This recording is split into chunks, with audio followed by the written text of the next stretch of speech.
how to set up lows or how to set stop loss on Robinhood, sorry. So in this video, I will show you how to do that. Just follow a few easy steps. Now let's get started. Now, first of all, open the Robinhood app on your phone. Go to the stock you own. Next, tap on the search icon at the bottom.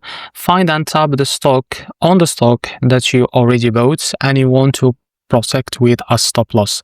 Now tap trade and then sell. On the stock page, tap green trade button, then tap sell. After that, choose order type, select stop order. So now tap on order types.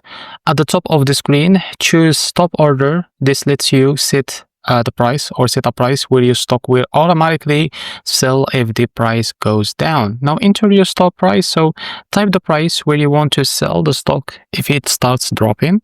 Now then tap continue and swipe up to confirm. So this is how to set a stop loss on Robinhood. If you found this video helpful, please like and subscribe. See you next video.